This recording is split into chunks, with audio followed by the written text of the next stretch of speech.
power of an element without divide and conquer. How it works? First we will see, then after that we will see how it works with divide and conquer.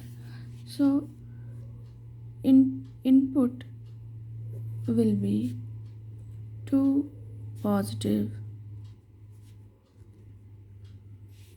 integers a and b, we are supposing, where a greater than 1 and b greater than 0, and output will be a to the power b. So what will be the function? We will use integer power int a int b. So what we will do in that function, we are defining another variable integer x, which is equal to 1 and I. So now we are taking for loop. So how many times it will go? It will show I equal to 1 and I will go less than equal to b, because b is the power of a, and every time it will increment by 1. So what it will do? It will do x is equal to x into a. It will multiply, then it will return x. So as we can clearly see, because it will execute b time, because b is the power, so the time complexity will be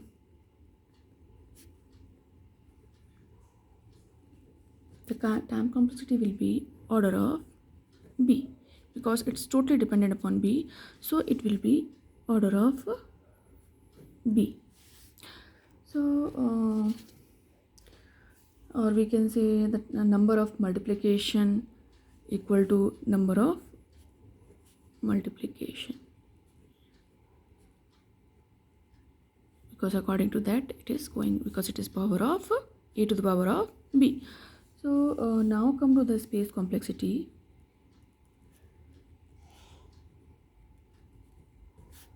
What it will be? It will be input plus extra space. So what are the input element? Input element are a and b, and both are of integer type, so it will take 2 byte.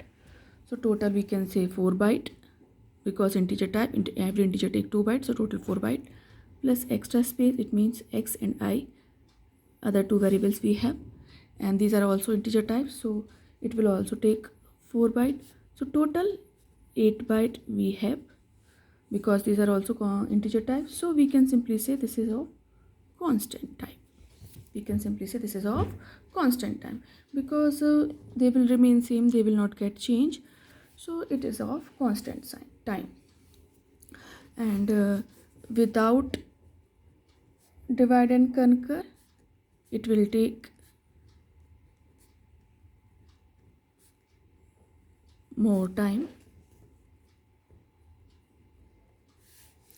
When we will take the b value as like 1000, but with divide and conquer, when we take a b value like this, so it will take log 1000 base 2, so its value will be approximately equal to 33. So how it will work, we will see in divide and conquer. It will give more clear picture when we will see in the next lecture divide and conquer, how it will take less time as compared to without a divide and conquer for the power of an element.